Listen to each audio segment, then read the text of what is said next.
Hey everyone, it is the Redmen podcast. We are live here on your Tuesday morning. It is the international break, but don't worry, no need to cry. It's nearly over and we're going to fill some more of that time. In the meantime, I'm Paul Mitchell, I'm joined by Sam Walker, I'm joined by Chris Pajak. And we've got some kick-off questions which we're going to get into, but we're also going to have a bit of a chat about some of the bits and pieces of news. Liverpool could be without 6 players for the weekend. Yay! We have a bit of chat about Klopp's coaching team, and that's kind of lead into a couple of different conversations. We're going to chat about Jurgen Wijnaldum being unhappy at Paris Saint-Germain, a little bit about the Newcastle takeover, and etc. Plenty of stuff to get into. The first kick-off question comes from Curtis Beggs, Curty B86. It's the Champions League final. I feel like we need some dramatic music for this. 2022. Okay, not dramatic enough. Okay. No, still not. Okay, just weird. Put some bass in there. Okay, perfect. Go on, keep going. It's the Champions League final 2022. Score is currently PSG 1 in injury time. James Milner and Mo Salah are both on the pitch. Liverpool are awarded a penalty, which would be the last kick of the game in normal time. Who takes it? Nope. Okay, sorry. Milner or Salah? We're off to a flyer, ladies and gents. Who says we don't lose the plot of international breaks? Sam Walker, who takes it? Milner or Salah? Milner or Salah? Milner. Okay, Chris. Salah just, to me, always looks like... he's amazing at taking penalties, but for some reason, I just feel calmer when Milner's on one. Interesting. Chris Pajak. I looked at the stats of both of them, and it's Milner. Based on the stats, he scored 30 and missed 5. Salah's scored 22, I think, and missed 4. So Milner's slightly better, but I'm going Salah because he's done it in that situation before in the Champions League final, and I'm assuming that Milner's played the full game at this point and at 36 years old or whatever. Now, he could have been brought on just to take the pen, in which case he's going to really piss him off when Salah takes it off him. But I'm going Salah. Do you know who plays in goal for Paris now? Yeah, Donnarumma. Yeah, he's a big cat, him. That Don't put me on the spot like that again. That worries me. The last time Chris got put on the spot like that, he was Ancelotti. After the quality of your music, mate, I thought you know everything. He's a big guy. I'm like that. That's why I'm going Milner because I'll be worried if he goes the right way with Salah. Yeah, he's saving it. Who would you pick, Paul? I would. My instant answer, and it's probably the answer you should go with in this situation, was Milner. I was like, just James Milner, because I feel very calm whenever Milner takes penalties. Same. I don't feel that when Salah takes it. I don't think anyone does. It's mad, innit? But he's apart from maybe Salah, which is good in and of itself. I should do though. Actually, no. I tell her, the last time I felt quite calm about Salah taking a penalty, he missed it. So maybe there's something in that. Also, you should never sing a penalty taker's name as they're stepping up to take a penalty. Wait till he slots it and then sing it. So yeah, you can move it closer to you if you want, Sam. Go ahead. Look at that. Oh, not that close. There you go. It's fine. Sorry, apologies, audio listeners. Lanky business. Let us know if you're watching live. We've got our Discord, Club Legend Discord open as well. So if you're a Club Legend subscriber on the website, get involved on there. And you got the live comments here as well during the podcast on YouTube. So yeah, Milner or Salah. It should be Salah, really, because again, at least he's taken one and scored one in the Champions League final. He's that kind of guy who I think on the big man for the big moments, like that's it should be Salah. Really, you'd think Salah should up his game, shouldn't you? At that moment, like he's not just going to blammo it down the middle, like he did against Spurs, I suppose. But I think he's going top bin or something if it's a big moment and he's got to score. Yeah. You'd think so, wouldn't you? Because the Spurs game was the beginning of the game as well. There was kind of a little bit of room for error, but if it's like last minute, it's got to be top in, hasn't it? Yeah, absolutely. Yala in the comments saying Milner, the Yorkshire Iron. King Scrubs 12 is Milner, the old man. XYZ, Milner, anytime. Sweat James, Milner. Is he younger than you as well, Milner? No, he's in between. He's 34, he's 35, 6, isn't he? I hate the way people call him an old man. Winds me up. He has had a tough paper round, like to his nice. Got some miles on the clock, to be fair to the lad. Yeah, absolutely. A lot more than me and you. While he's Liam- playing football, like, we've got a chance still. That's my view. Liam Lawrence Millie, for me, got ice running through him. I mean, again, to the point, if he's on the pitch, I'm not bringing him on to take a pen because let's never ever do that ever again. Like, I mean, there was that. It's like that thing of you use this analogy about like in Footy Manager. I think it's like you bring a player on once and they do something, and then in your head that's what they are, and they do it every time. Like you got a super sub. It's like I had Andy Carroll. I checked his stats at the end of the season. One time I brought him on 38 times. He'd scored one. It was like in the second time I'd brought him on, but I continue to think that was the way that it worked. You created that narrative in your head and it just stuck. Yeah. Well, it's the Tim Krul effect, isn't it? It's like bringing a goalkeeper on for the penalty shootout and it working, and then all of a sudden thinking like you can make those changes and that's a good thing. No, don't. I know we've seen it at the Euros, but it goes back to like Ryan Brewster in the Charity Shield 2 seasons ago. Yeah. The poor lad. I think he's ever been the same since. But actually, did you see his red card last night? No. It was the most pathetic red card I've ever seen in my life. Like he steps backwards into a lad. It's honestly, I can't even do it justice how not for the 21s was this? Yeah. For the 21s, has he scored yet? Has he scored for Sheffield? No idea. Sheffield, I think maybe. Robert Mabley saying James Milner, he's got Ribena running through him. Of course he has. Right, sound. We've got another question. Don Heisenberg. This is a big one, and it's open to all kinds of interpretations. So strap in, get yourselves a pen and pencil if you want, and then get some paper to write. And then you can do one in each hand if you want to. Write on the pencil with your pen. Absolutely. Don Heisenberg says Liverpool are tied on points with Man City at the end of the season. Can we have some dramatic music again, please, Chris Pajak? Dun, dun, there we go. dun. Liverpool are tied on points with Manchester City. Keep it going. For the end of the season. Dun, dun, dun. A massive COVID outbreak hits the squad. You can only save 2 players and the rest of the starting 11 must come from players from teams not in the traditional Big Six. Select an 11 to face Man City in a title decider. Right, well, I screwed this one up because Sam asked me, is it one per team? And I went, yeah. And then it wasn't in the question. I've added it to the question, but we can have a chat one way that I'm not. It's just for fun. I don't really care. But if you want to do it, play along and do one player from the teams outside the Big Six, then that makes it a bit more of a challenge, I think, but it's probably more fun names, better names if you just pick, all of Leicester's team. So again, though, I wouldn't pick all of Leicester's team. Let's have the debate. Okay. Who are the traditional Big Six? So we're already in there. So I mean, it's weird that we've already lost the space there. Nottingham Forest, Nottingham Forest, Aston Villa, Everton, Manchester United, Arsenal. Sounds okay. So you can pick from City. So we're going because there's no such thing as traditional Big Six. We're just saying the current the Big Sky Six. Sports, yeah. So Liverpool, Chelsea, City, United, Arsenal, Spurs. Yeah. Okay. Spurs are lucky to be in there, aren't they? Jesus Christ. Champions League final, though. They've made it. Arsenal. Wait, have Newcastle replaced Spurs? Yeah, probably by the end of in a couple of years' time, without a doubt, Spurs will be nowhere. It's great to have that lovely American football stadium, and that will be that. Yeah.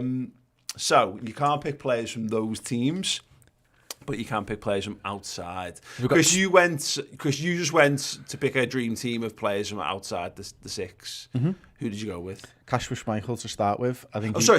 Let's start with who are the Liverpool players you keep. Sorry, Virgil van Dijk and Mo Salah. I don't think that was debatable, to be honest with you. You? I think there's some slight debate. My immediate thought was Salah and Alisson.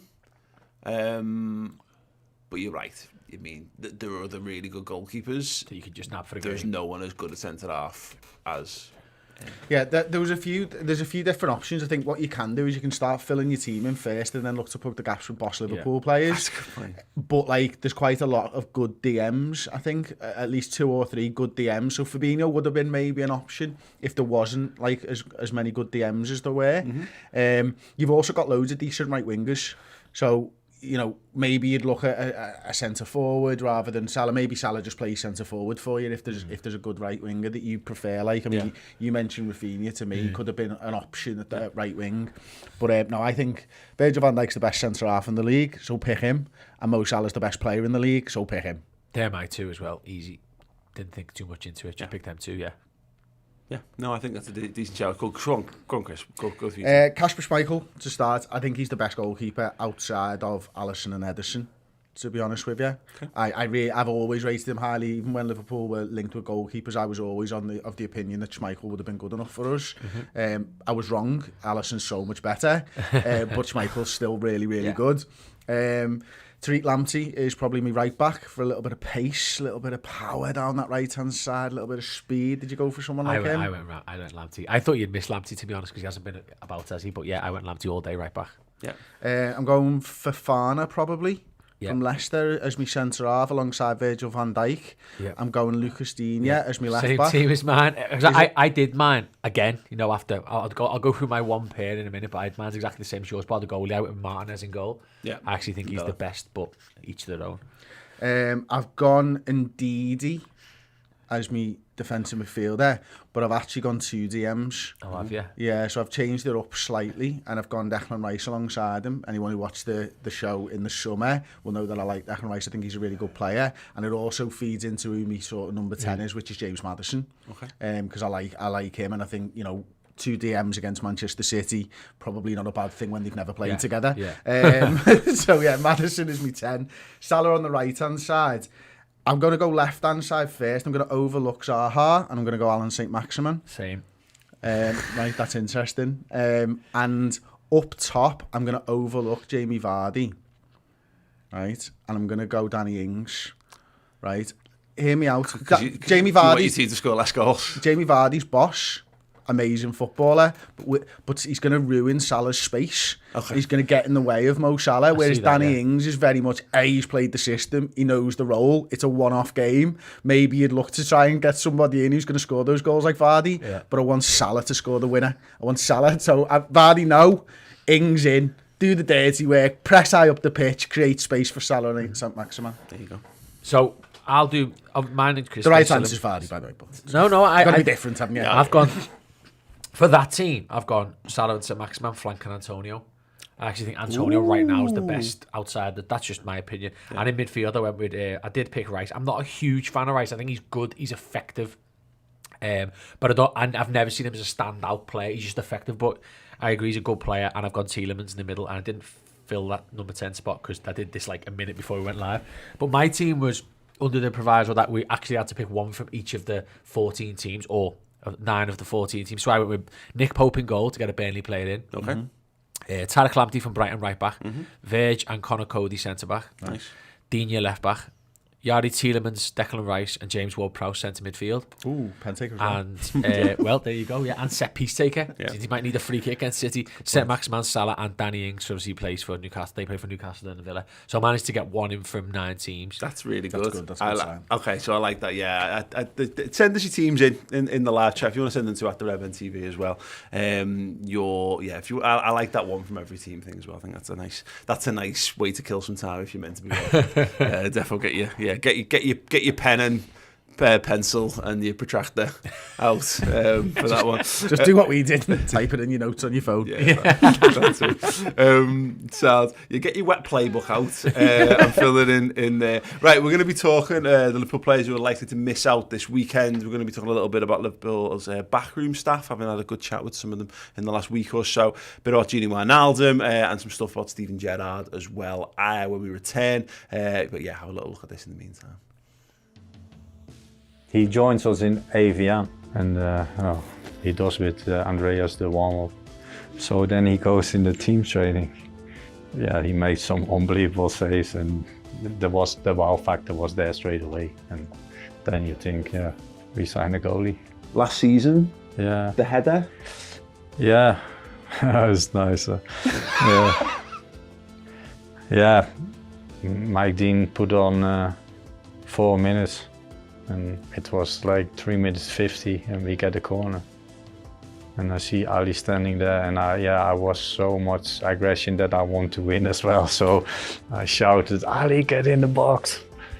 So Ali runs and you know the rest of the story. And I apologize to the boss because I said I should not give that extra instruction really because that's your job really. But Yeah, my passion was always to find the best anyway. You know, we want to be at the top and we have to fight for it to make it happen, and we made it happen. And you rather to have the memories by winning trophies now, because that's why we are in the game for, and that's why you at Liverpool. You want to win always.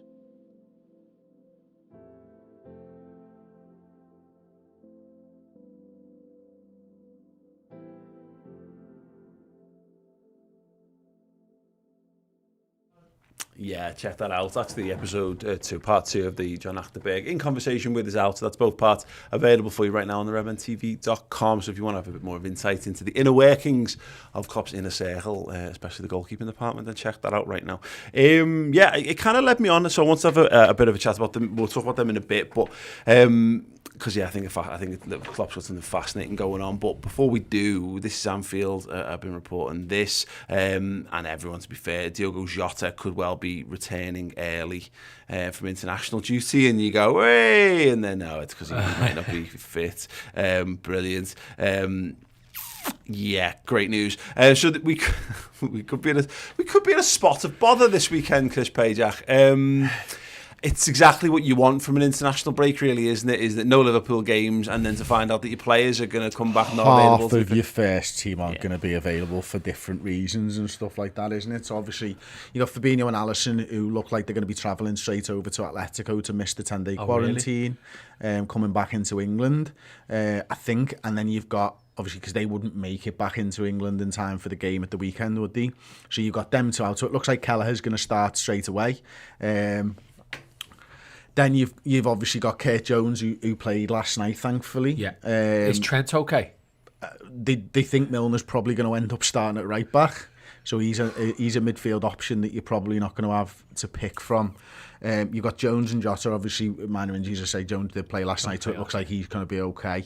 And then Thiago and Trent look like they're going to be touch and go for the game, don't they? I think Trent's got more of a chance than Thiago, I'm right in saying. Okay. Klopp said, didn't he, before the international break, he expected them both back, but that doesn't mean they're going to both be back, does it? Until we see it, yeah. I mean, and again, particularly when you've got a big Champions League game. But it's on that knife edge, isn't it? That Watford thing. Sam, we've got, not a bogey team as such, but we do have some bad Watford memories. We've struggled past them a few times. I mean, it's mad to think what our goal of the season and their goal of the season. In fact, Emre Can's overhead kick. Oh yeah, we very much needed that goal in that game. You go back to Adam Bogdan's nightmare, and you go. Don't. Yeah, no, we were 3-0. We were there. It was horrible. It was horrible. But yeah, you know, and they've sacked Lucas the was manager. Playing centre half that night for like one of the first times as well. They've sacked the manager, so you know all these signs point to this being a really just after an international break, 12:30 kickoff as well on the Saturday. The Elton John ultras are going to be bouncing. Z-Cars Mafia. It's a horrible place to go as an away fan as well, because them little drummer boys, they've got so bloody loud, and they're right next to you as an away fan, so it makes it difficult to keep any kind of a song together, because they just you end up having to try and go to their beat, but it doesn't work. It's so infuriating. It is. It's funny how many clubs do that. Actually, Swansea did that as well, didn't he? When they beat us 1-0. Yeah, another one of our wonderful away trips where you can't hear yourself think, so you can't coordinate a proper noise. Yeah, but yeah, to the point. Like them clackers in Leicester. Yeah, I hate them stupid things. The things that they spin round. Things that they're like fans that make a noise. Yeah.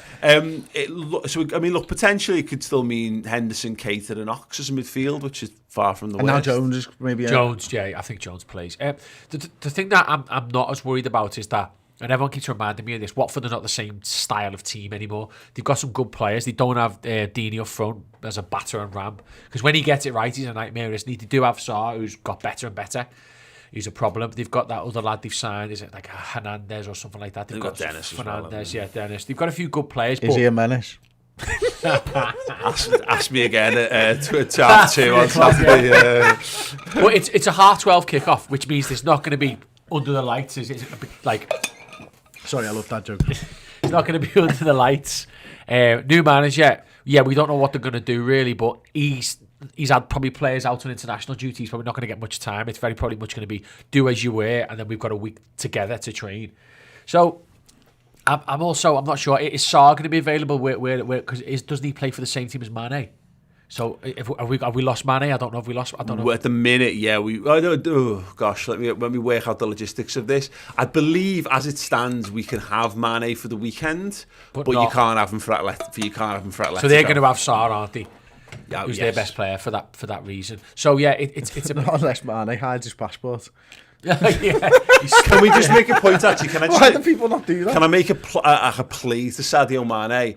Don't call Sarr a shy boy before this game. Oh God, yeah. No, Mane, naughty Mane. No. Yeah, tell him what a big man he is now. Tell him how good he is, and tell him how amazing he is, and hope that all goes to his head and he's crap instead. Because he started the season well, we don't need any more. So what is the score with them? So Mane's got. I'll be honest, Sam. It's changed and been quite fluid. But because Chris's point, I don't know if your point earlier was right or not. But the point is that Alisson and Fabinho, their game kicks off 36 hours before our game against Watford, which means it's 34 hours from full time to kick off. So they're unlikely.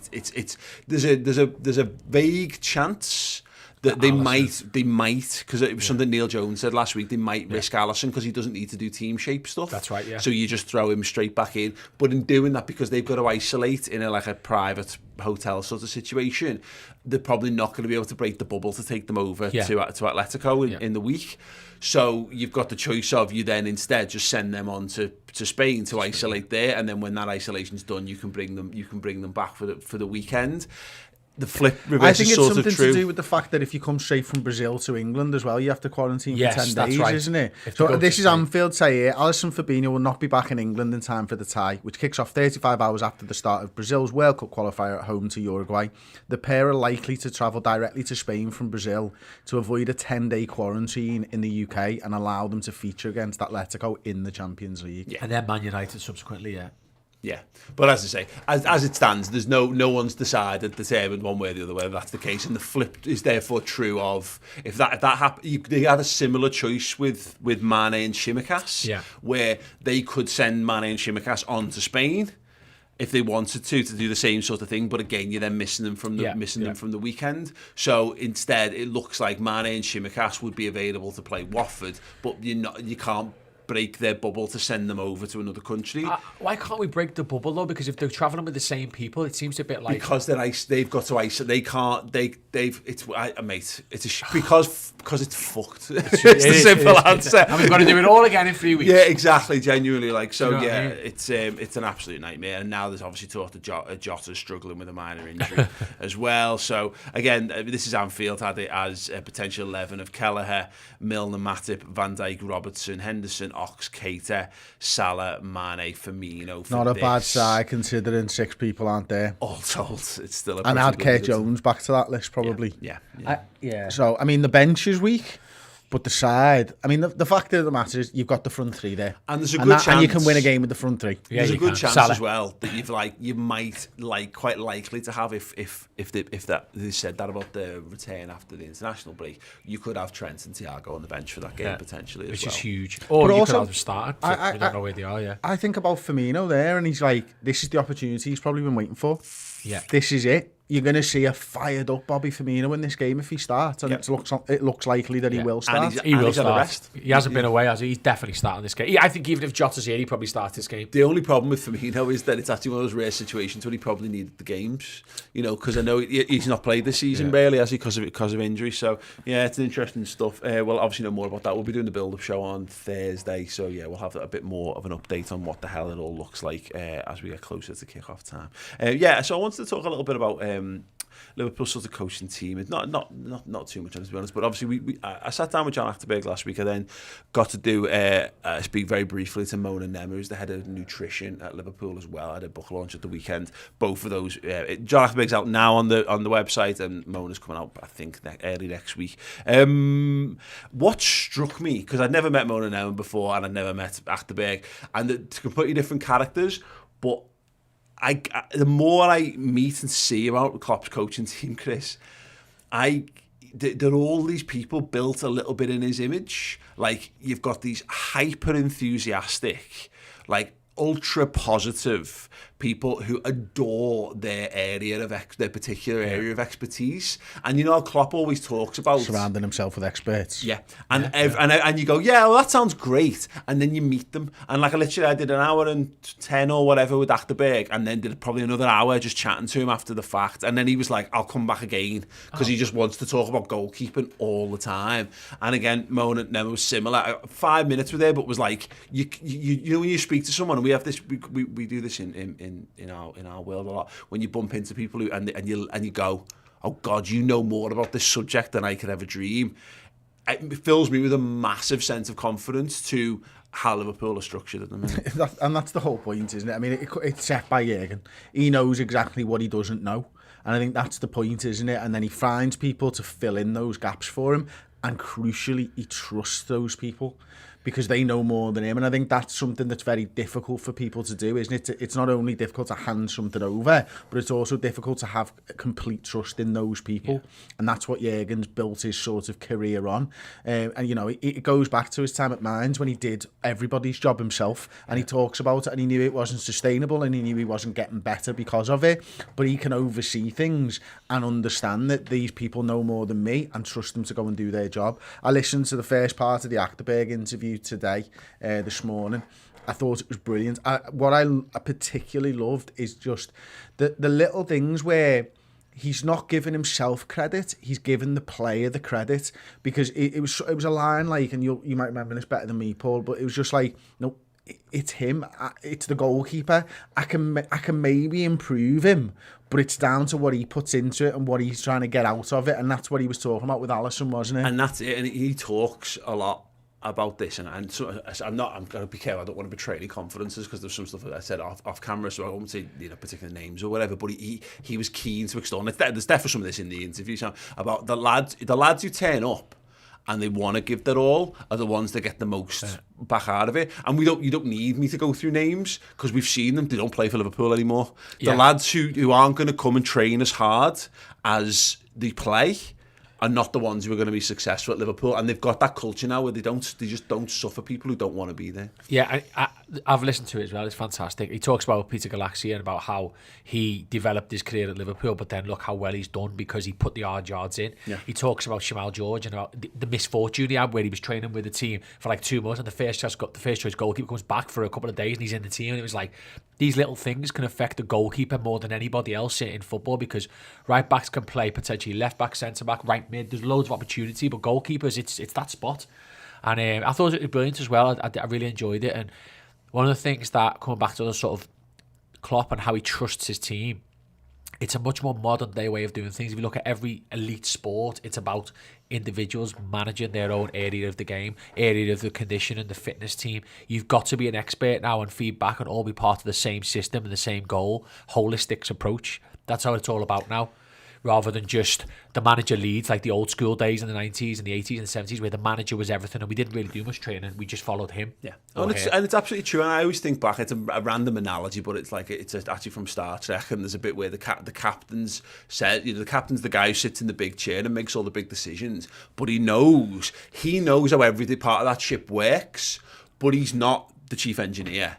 And he's not working the helm, and he's not doing all these other bits and pieces. And that's the thing you get. It reminds me, we always have these conversations about Alex Ferguson, Chris, and how we all almost laughed. He ended up being a bit of a figurehead manager to some regards. But again, because you can't do it all, you need someone who's there, who's the lightning rod for everything. And he's the one who knits it all together ultimately and oversees it all.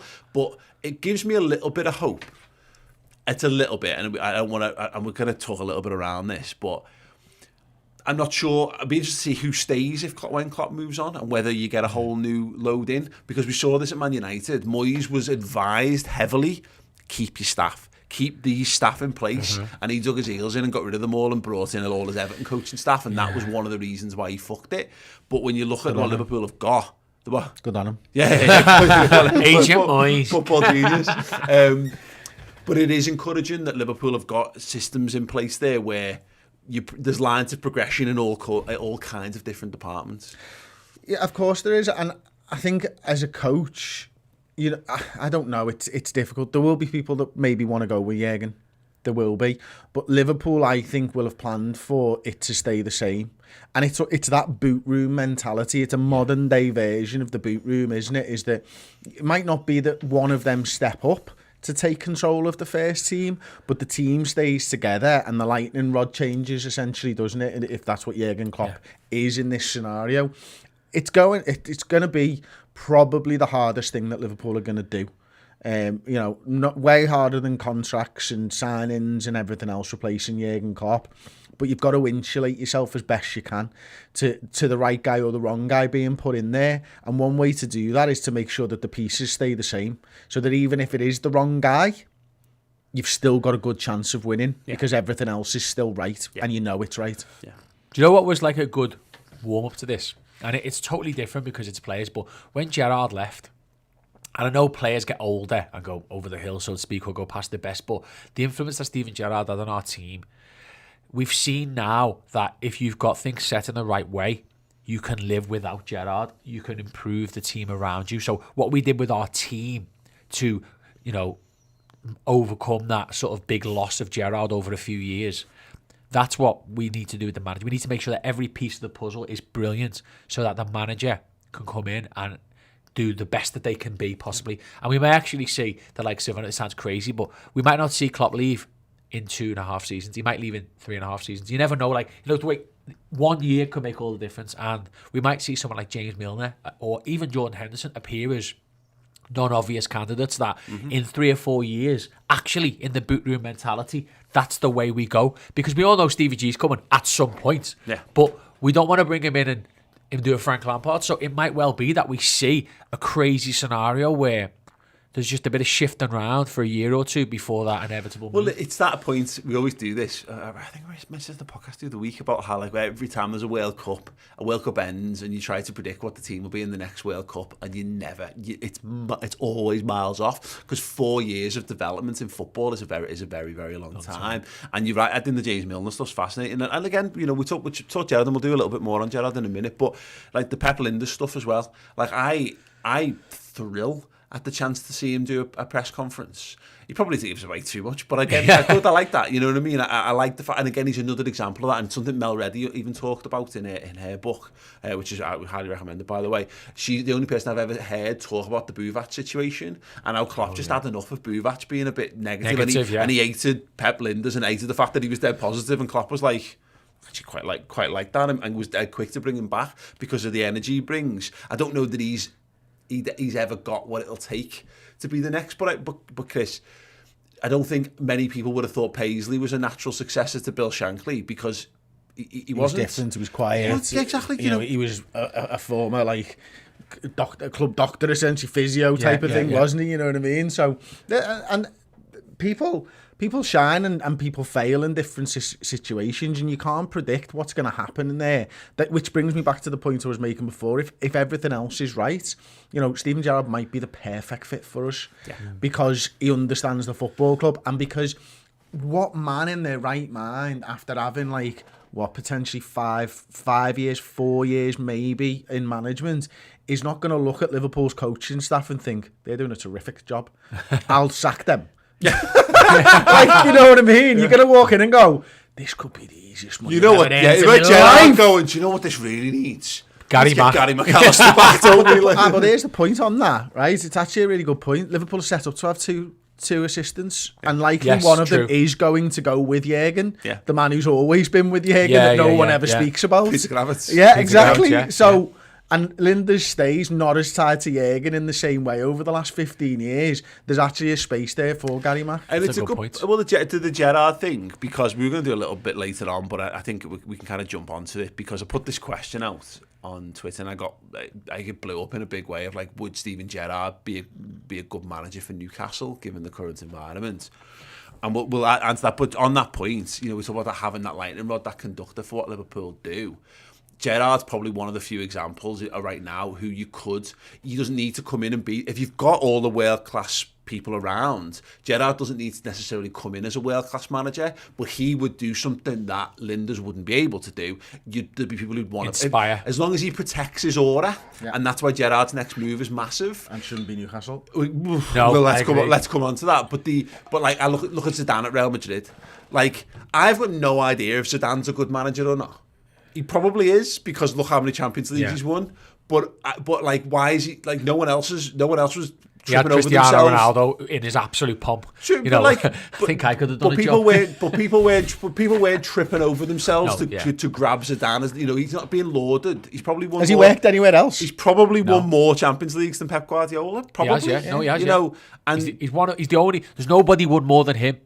Real Champions Leagues, not Madrid's 5 that they won. Nobody's won what he's won 3. There's about 4 managers who've won 3. That's it. Yeah, and there's something to that, you know, and that's my point about Gerrard's development is massive, and I do worry a little bit that he probably should have left Rangers in the summer, because you're not having a better season than you've just had, you know, in finally breaking. But isn't that better for him?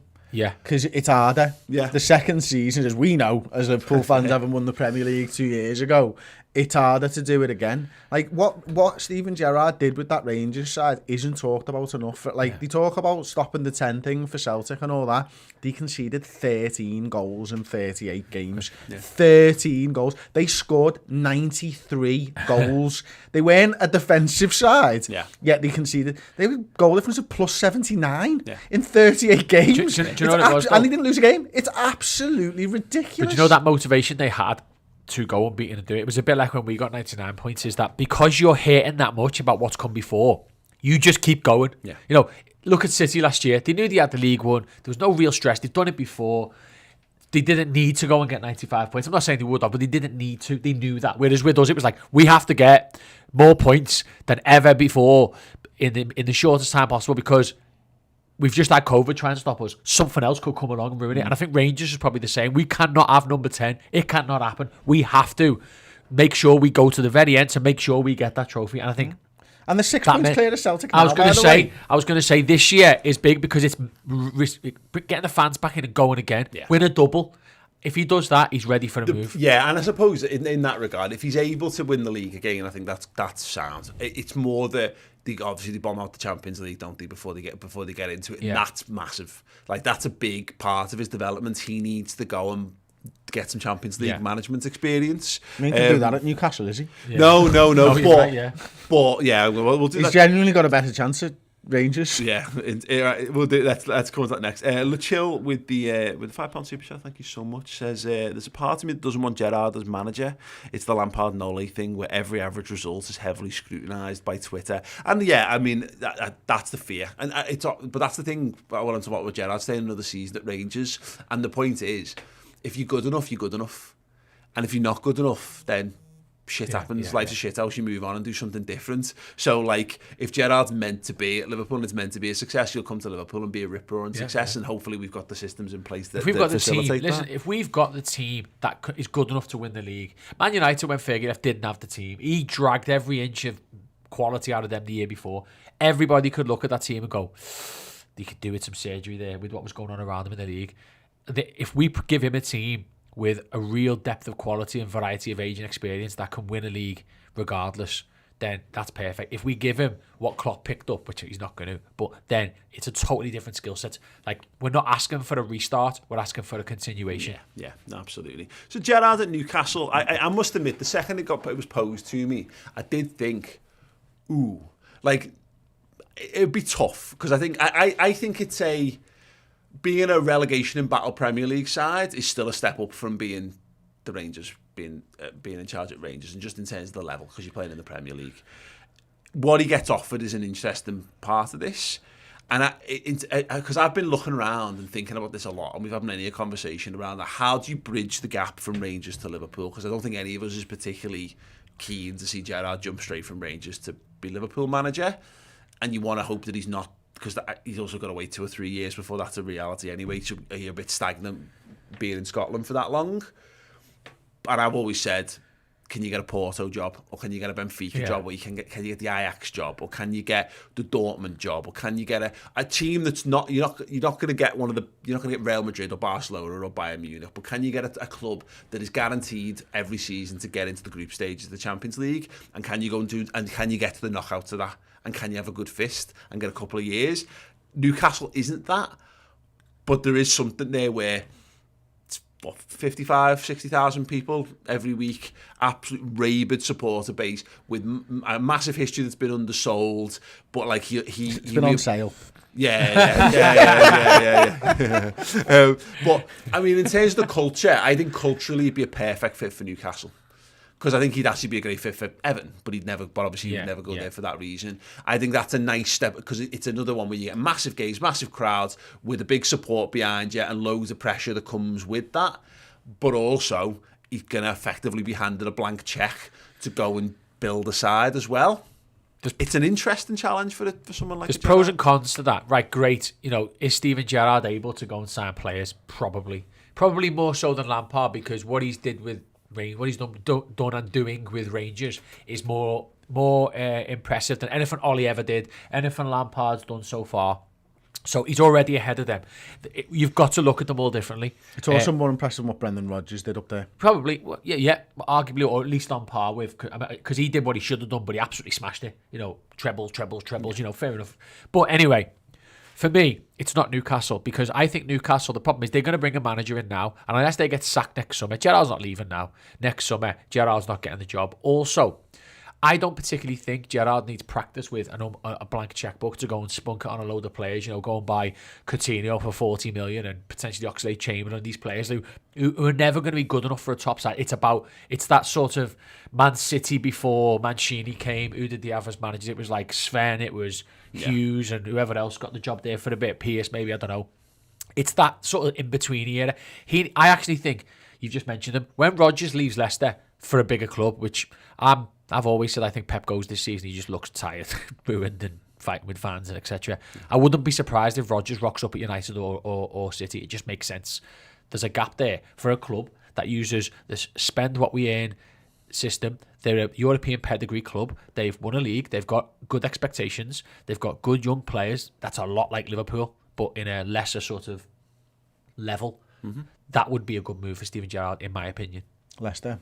I actually disagree on the first point you made, Paul, about it being better for him to go and do something in the Premier League. I don't disagree with the standard of football is better. I think what you need to get yourself into as a manager potentially is high pressure games. Yeah. You don't get that at Newcastle. You might get it from the fans, but you don't get it with in the results business, which I think is a massive learning curve for Stephen up in Rangers now. Yeah. Fighting with that pressure to win the league is just so different to fighting for 10th place in the league. Yeah. It just really is. And I don't think Rodgers might be the exception to this, but when was the last time someone from the bottom-ish clubs of the Premier League went on and took a big job? Is it Moyes? And have they ever done well? Yeah. Right. Can anyone name me a manager, like, even like Eddie Howe was talked about for ages, going and getting a bigger job? Martinez didn't work out. Rodgers at Liverpool didn't really work out in the end, although he came close. Moyes went. Pochettino is the only one I can think of that had some success and still now gone on. That's a great shout, actually. But he's the only one. He hasn't won anything. Yeah, but look at Coleman. Coleman's failed. Coup de France, hasn't he? Right, but this is my point. What does Stephen get from going and doing that? Yeah. Does he get a big job off the back of it, or is he still getting the big job off his name? In which case, why put yourself through it? He gets to go to a club that doesn't. No one's got any real ill feeling with, so he doesn't tarnish his Liverpool chances by going to someone who we've got a big rivalry with. He gets to, he gets to have a bit of go and buy a different calibre of footballer than he's used to, which is something again. That's not bad. We don't know what their drawing power is going to be just yet, of course. And he, obviously, as I say, does get that bit of that practice in the Premier League. I don't know. I don't think it's as cut and dry as everyone's making out, because I don't think the Newcastle job's that good. And also, he's seen Benitez work for some terrible owners. Now, we don't know what these owners are going to be like, but I'm guessing by what their country is run like, that the ramifications, shall we say, of bad results you might lose a limb. Also, does he want to work for an ownership. Because let's be honest, I know you get some Liverpool fans, but we are like, I mean, God, we cause anything that breaks our sort of mould, we cause issue with, which is fine. But can we really love our new manager if his previous job was for some of the most controversial people in football? It is. Do you know what I mean? It's like you can't ignore that. And that's so. Would he want to go and work for them? But somebody's got to take that job. And at the end of the day, again, we've said this before. It's like the Newcastle fans. It's not the Newcastle fans' fault that they've been taken over by the Saudis. Now they could mobilise and kick off about it, but there's a point at which no football club's clean. There's but Stevie G doesn't have to take that job though. They're already fans of Newcastle, aren't they? Do you know what I mean? True enough. But my point is that once it's to that point, it's just a football decision. It's not, that's what Gerrard's got to look at. He's got to look at, can I make my name better by going to Newcastle? I actually think it's quite difficult. Maybe. Probably is. I think that's hard. I think he can make his name better. The only other thing... And not ruin that aura that he's got around him as a person and a manager by staying at Rangers and then by going and doing what you said, which is going and getting another job that's not in the English media in quite the same way, not looked at in quite the same way, and then go and make your name bigger because of that. What's more important, Champions League or Premier League experience for Gerrard? Well, that's a great question.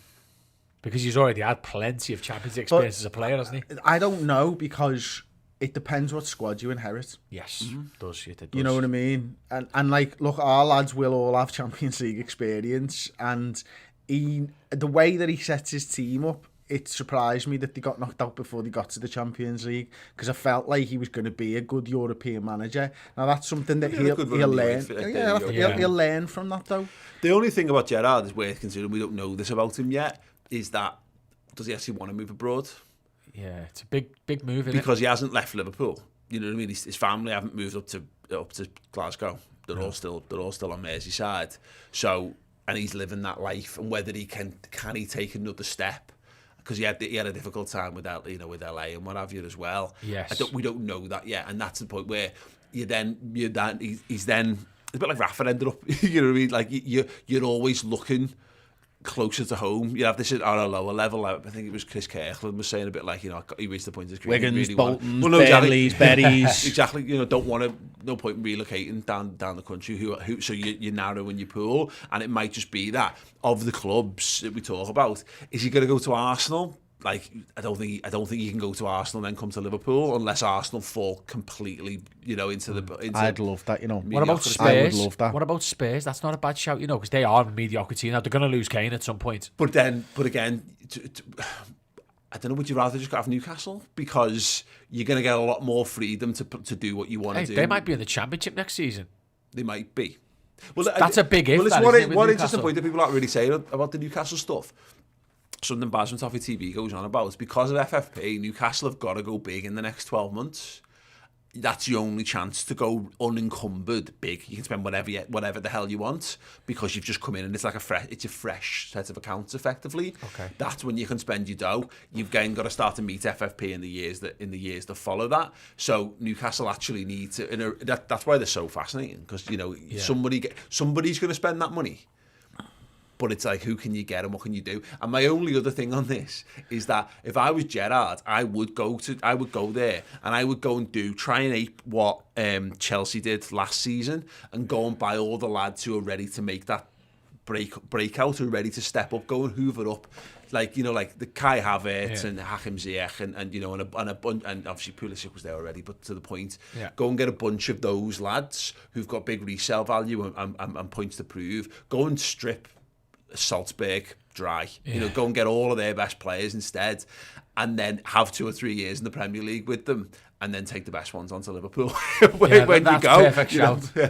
It's just difficult, isn't it? Because like right now, I mean, there's a video going around of when Griezmann's on the plane. He's like, I've just got Newcastle Champions League, and he's going Charity Shield, he's going quintuplet, and then Mbappe says to him, who's Newcastle? Now, the fact that Mbappe doesn't know Newcastle is shocking, by the way. Because I know every team only in France and all that, especially Newcastle who play the Champions League. But that's a point there. Yeah. Mbappe doesn't know who Newcastle is. Yeah. And we'll end up with a Robinho situation where he gets on the plane thinking he's going to United and he turns up at City. Yeah. That's the problem they're going to have. Like, when they come in, they're going to pay you 300 grand a week. Newcastle. nah, you're all right, mate. So, like, I'll play for Dortmund instead in the Champions League. And But they need to do the old thing that they did with like Middlesbrough did with Janino. Janino, yeah. Like, Ravanelli. It's only 300. It's only 300 miles down to London, and they'll be like, "Oh, that's nothing. Yeah. 300 miles in Brazil. Oh yeah, do that to go to the shops. Yeah, you know what I mean? true. I do that for a family day out, and then they realise it's an absolute nightmare to get from the northeast to anywhere in the country other than like North Yorkshire. So yeah, it's interesting. Big day out to Betty's tea room in Harrogate. Yeah. Lovely. Oddbod251 is one of our club legends over in the Club Legend Discord chat saying Newcastle need someone to rebuild the club, not just a team. If Stevie goes there, they'll want him for 5 years.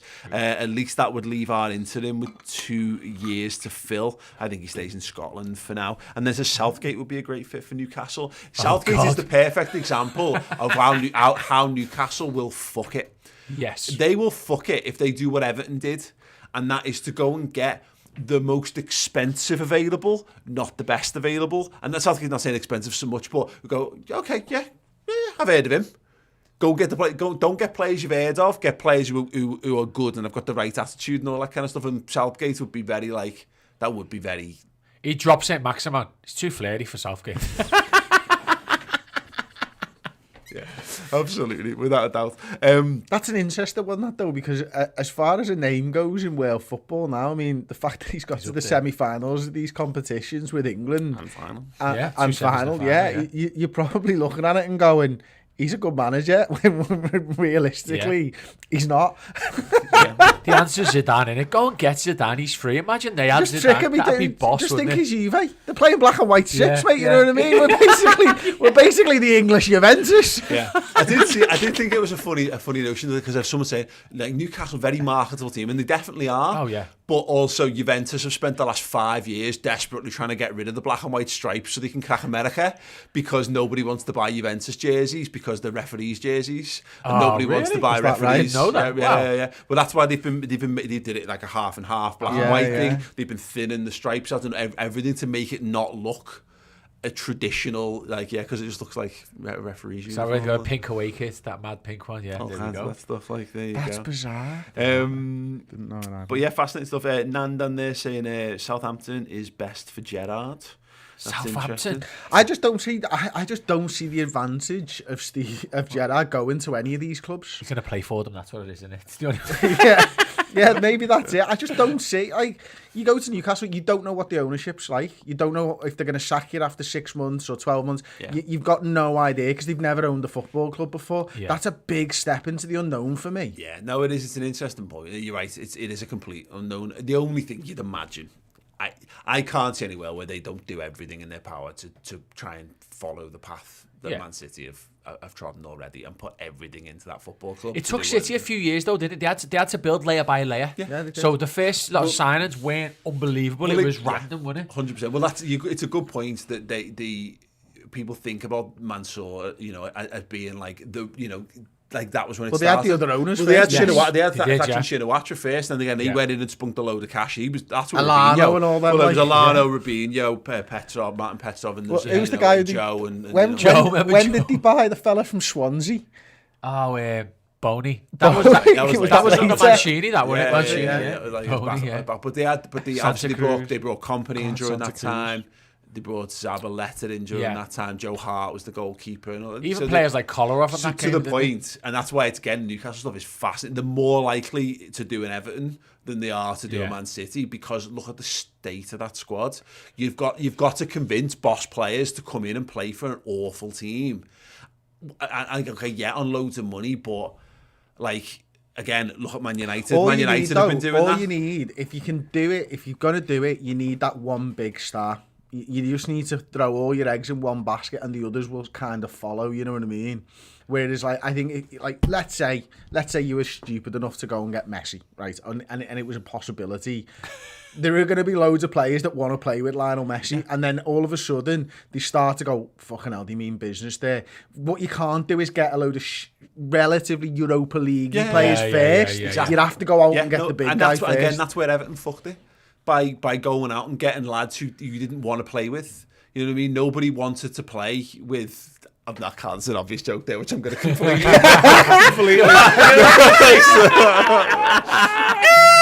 The sound of me putting on the mental breaks there. Don't spend £50 million on players that no one wants to play with. Richarlison, that's who you meant. Richarlison, yes. Absolutely, but that's exactly the point. Is that that's City showed they meant business with the Robinho stuff because it was a big name. But who is that player? And PSG have been trying this now. Keep getting the big names, go and spend big money on players. It hasn't. What's it done? They'd have been just as likely to win league titles if they'd got a bunch of just good, cheaper players that fitted the system a bit better.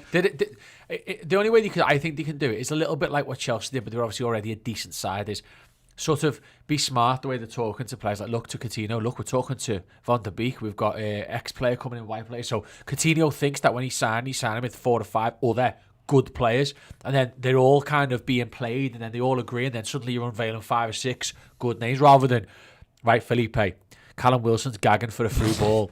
You know, Sean Longstaff's begging to play with you. And whatever the other Longstaff Matt Ritchie said he'll clean your boots every Thursday. Do you know what I mean? Like it's got to be a big... The Coutinho stuff's the big point, and that is he's the name been most linked with it, since the takeover. He'd be mad. Well, no, but that's a sound move. That would be now. And he would adore Coutinho. He'd be perfect for them because it's like Middlesbrough thing all over again. Brazilian, he's got a great reputation. He's played for Liverpool, played for Barcelona. He scored goals against them, which they'll remember. All that kind of stuff. And that will feel like it, but it's not. Because he's not good enough. He's not good enough to play for any of the top 6 teams in the Premier League. So if that's the highest you go, but that's sound for them right now, isn't it? That's top 10. Yeah, finish next season. That's to Chris's point. Is that I think he's a fine second or third purchase. If you need to buy a talisman, someone who's got a reputation. It might be someone who's actually a little past the best. So you might be getting, maybe it's Cavani, or maybe even he's not quite. He's going to go back. Suarez, someone who's got a standing in the game, having been one of the stars of football. But if you're fascinating. You're 4 years away from winning anything. Minimum. So you're Coutinho and you're 27, 28. Is he still old? He's the same age as our lot. What are you doing it for? It's just the money. At that point. Well, he's going to play, isn't he? Which he's not doing. Yeah. Fair enough. But again, he's not good enough to play for the bigger sides anymore. Otherwise, he'd be playing for one of the bigger sides. Yeah. Could they get like an Isco? That's a big shout. One of those players who are on the fringes of leaving Real Madrid, who you can convince, who's probably 25, 26 now. He's probably that's the player you go, wow, that's a big. Benzema is the fucking one they should go for. But he's got Champions League clubs all over the country taking. They've missed the boat on, and again, don't fuck it like Everton. James Rodriguez. Yeah, like there was no more Newcastle signing. Bring him back than James Rodriguez. Injury prone and dead good. Bring him back. He's playing guitar now, isn't he? We must be around the time for Didier Spreer to start playing football for Newcastle. Yeah, there must be all kinds. Go get the next gen. Dylan O'Rourke says Martinez will leave Belgium this summer and be Newcastle manager next year. I think it's mad how there's a style of football that would work for Newcastle. True. He's being linked with the Barcelona job though. Like Koeman's not going to last till Christmas at this rate. But like the idea that another ex-Everton manager could end up at Barcelona is absolutely astounding. There's some great comments here. Terence Phillips saying regarding Newcastle and Gerrard, I think he would appeal as long as the young talented players around, as a lot of the young talented players around the world would want to play for him. That is a good point. And we've got a random one here actually from Daniel McMurray with a super chat saying, lads, I'm in Australia looking at holidaying in the UK next year if possible. Top of my bucket list is singing my heart out at Anfield. What are my chances of getting a ticket as a non-member, and any advice? Hospitality. Hospitality, or get yourself a membership. Just get a membership, just get that sorted, and then it's easy. And then even if they bring in the things, it's easier to have one transferred to you if they crop up on general sale and stuff. So you're going to need a membership is the point. We got one more super chat just literally flew in there. We're going to talk to Gini Wijnaldum in a second. We're going to do an extended podcast. Didn't think it'd be this long on the international break, but Gerrard was fascinating. And Newcastle, I could talk about the Newcastle stuff all day because that's. I mean, they're the footy manager team of choice this year. I did notice that Miles Jacobson basically keeps getting asked, what's the budget? What's the starting budget? What's the starting budget? And he said it gets 10 million less every time someone tweets me to ask me that question. Connor S says Newcastle will buy a lot of 30-somethings on their way down who are big names and hope they can get in the top half. That's the point, because there's lots of like approaches that you can copy, and if you pick and choose in the right way. But my point about this, lastly on it, is, do you remember what we used to do with the old Pro Evos, Chris, when we'd get bored of them and they ended their lifespan? Everyone would take a team and we'd divvy the players up, all the best players amongst those teams. But if you then try to add another person, you're then left with just no one's like Ronaldo and Ronaldinho and Robinho were gone by that point, so you then ended up with your Rakobas and your player, by the way. Yeah, absolutely. But you get into, you got a good, you on paper you go, wow, that's a really good team. But then when you stand it next to the top teams, it's crap by comparison. Because the boss players are all boss teams for the most part, aren't they? They need to go and convince. You know what I want them to do? Go and convince a Man City player to come and play for you. If you want to fucking slap your dick down on the Premier League table, what's Aguero doing? Recovering from injury, shock at Barcelona. Yeah. Zlatan. 40 years old and can't get fit enough to play football matches. But again, 2 years ago he would have been the perfect thing for that. But that's what because nobody steals players from Man City. I mean, I know Sane went to Bayern kind of thing, like, but go and get Bernardo Silva, or go and get Raheem Sterling, or go and pay Kevin De Bruyne 600 grand a week and see what he says. Sterling would be a good chance as well. Because I think you're not getting the City players out, are you? Who are playing? I think there's too much of everything in the pot, as in quality of football, Champions League, money, trophies, how important you are to the team. I don't think money's going to pull you away from City. But if you're Sterling, who's a fringe player at the moment, he is, isn't he? I think that could be. I think he goes to London though next. Sterling. Interesting. I think he goes back to London.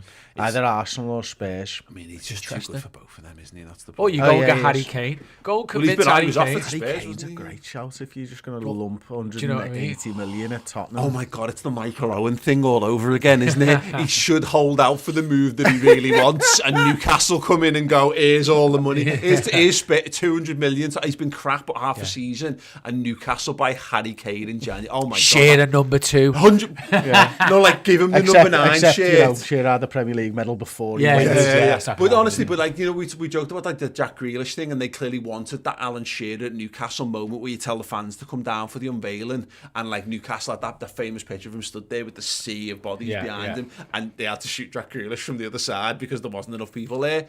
Harry Kane, Jude Bellingham. Yeah, but that's another one. Because it's the opposite end of the spectrum. Exactly. You want to make it. That's what they should be doing as well. Get Son as well. Why you there? Oh, why not? Yeah. Right. We're going to take one more very short break. We're going to chat Gini Wijnaldum, who's unhappy at PSG, to wrap the show up. So do stay tuned, and we'll be back in a sec.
Yes, there you go. The only one in the world right now is right here. We genuinely adore this. We're going to be fighting out who gets to keep the office one in a week or so. But yeah, pre-order ends on the 17th of October. So if you want to guarantee one, get your order in on redmenmerch.com right now and get yourself sorted for the festive period. It's genuinely. Have you felt how good it is?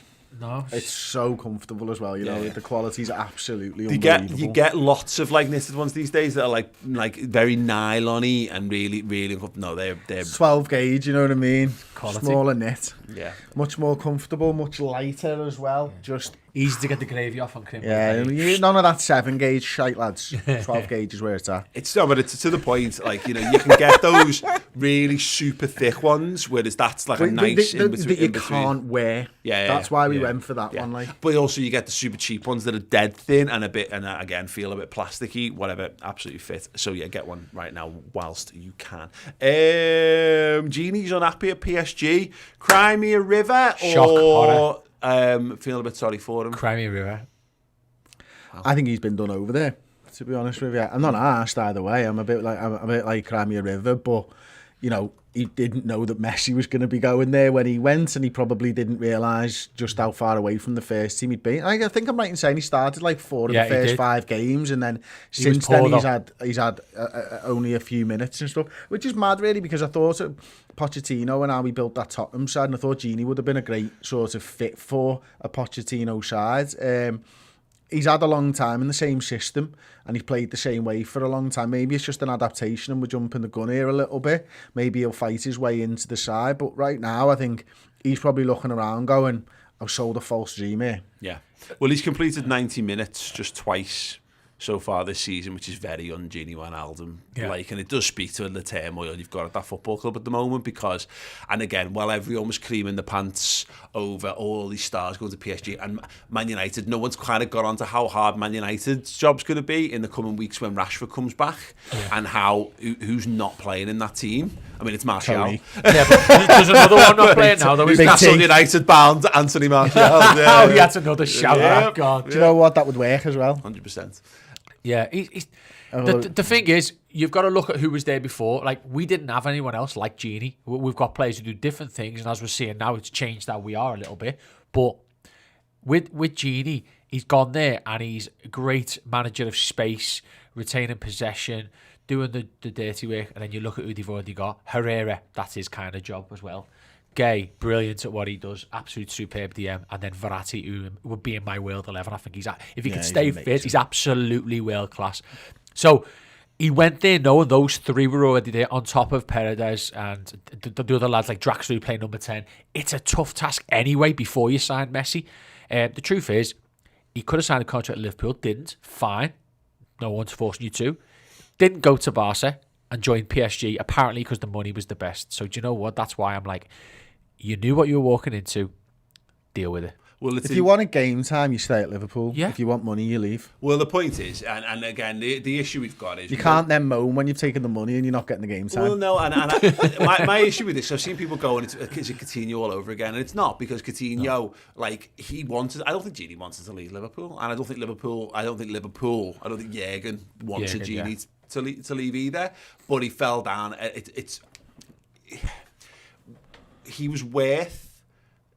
slightly, you know, for what he'd done for us, he was definitely worth another contract. But Liverpool have obviously made decisions on how they're going to be managing the squad. It was too late, wasn't it? He should have signed it in 2019, really. Yeah, but it's interesting that just, you know, you mentioned the team. You know, they obviously lost to Rennes, PSG, in the last game out, obviously, and they're playing Verratti and Sagana Gay in a 2-man midfield, effectively 4-2-3-1, because they've got to get Mbappe, Neymar, Messi, and Angel Di Maria into the team. Because of course you do. Because why wouldn't you want them lads in? So is he the backup 10 now? Well, to the point. I mean, his 2 90 minutes came. He played right mid and he played attacking mid. The only 2 90s he's played.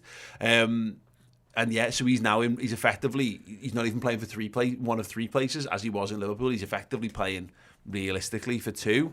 I feel a bit sorry for Gini. I mean, to be fair, would he rather that or have gone to Barcelona? Now, probably in terms of his game time, he'd be a main man for Barcelona, I'd imagine. So, but he's also gets to train with Messi and Neymar and earn ludicrous money every week. I watched that game a bit. Rem pressed them hard, and lo and behold, they got beat.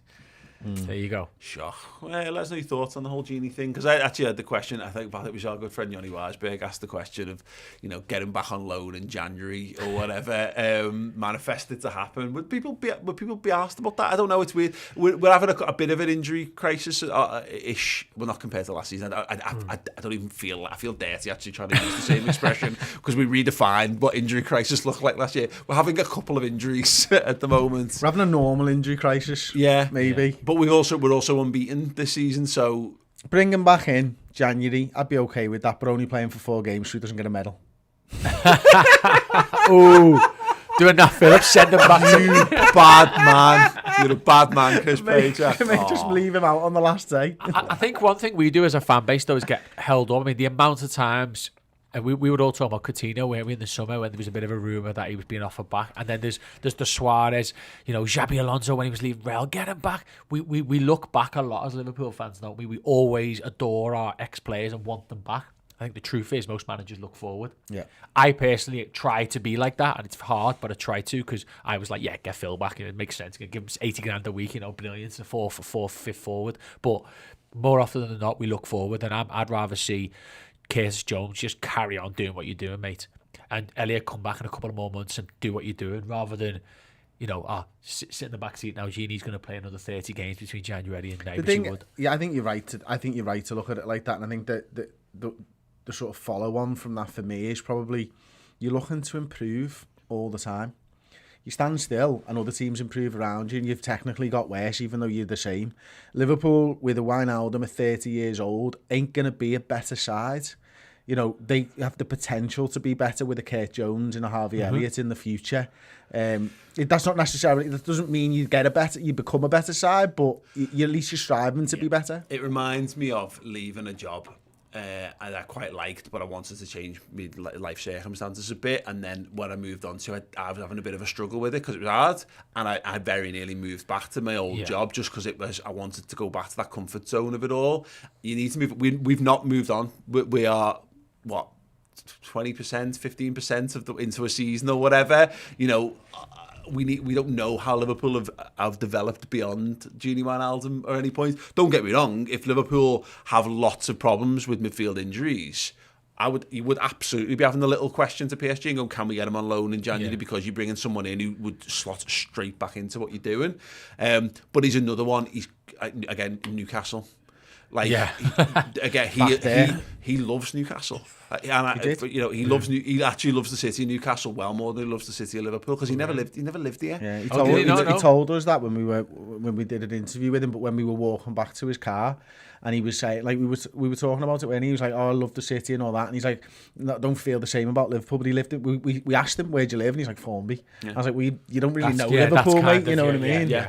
But he adores that, because that's another one, that's a good example of what Newcastle could well be doing, just picking up those fringe lads from the top I do wonder whether when he was at Newcastle, he came over here, he was single, he was a young fella. I don't know whether that's the case, but maybe Newcastle though, you're not going to live anywhere else in Newcastle, are you? And you haven't got rival fans to like come and brick your windows like you'd have if you live in it's a trip for Sunderland fans. I mean, if you look at one of the things that I like to look at with the team is if you look at how well Emile Smith-Rowe and Saka are doing at Arsenal. I know Arsenal have got obviously their own problems to overcome, but them two players are real shining lights for that team, and there's others as well, but you don't get that if you bring in or bring back players who will do a job for a few years, but eventually Gini's going to be older, isn't he, and he's going to be managed, whereas you don't get Phil Foden if you replace David Silva. You don't get the unbelievable talent that I hate, who's amazing now. If you replace David Silva, you don't get Kurt Jones kicking on and reaching whatever his ceiling is if you replace Gini. And we've said this also, we've all been positive, but we've been waxing about this since then. You will not get to see the end game if you just bring in and plug in holes everywhere all the time. Absolutely. Yeah, fascinating one. But yeah, we'll pick up more on the biggest Liverpool stories and debates on the Reds News Roundup show tomorrow. So if you want more and extra bonus content from us, then you can do. We've got extras. We've got the Around the League. If you are a YouTube member, by the way, your free show for this week will be that will be the Reds News Roundup show live streaming on here tomorrow. So yeah, that will fill in for the Monday final word. But yeah, if you want more, then do go to the redmentv.com, including that John Achterberg interview, which is really, really good. And we've got a whole host of other ones coming up. I sat down with Paddy the Baddie, the new star of the UFC yesterday, which was fascinating. I love a good old chat with Pad.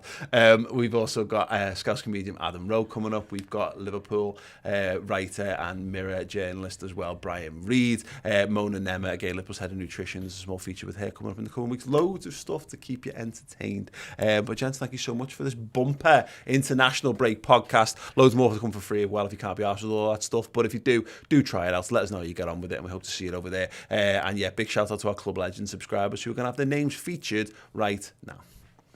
Thanks so much for checking out the show this week. If you haven't subscribed to the YouTube channel, then do. But if you want more from us, extra Redmen shows, then go to the redmentv.com. You can support the channel at 2 levels, by Club Captain or Club Legend tier. Both get you a full suite of Liverpool-related content, extra Redmen shows, documentaries, features, and world-exclusive interviews. And Club Legends get their names here and on the end of those videos, and free merchandise as well.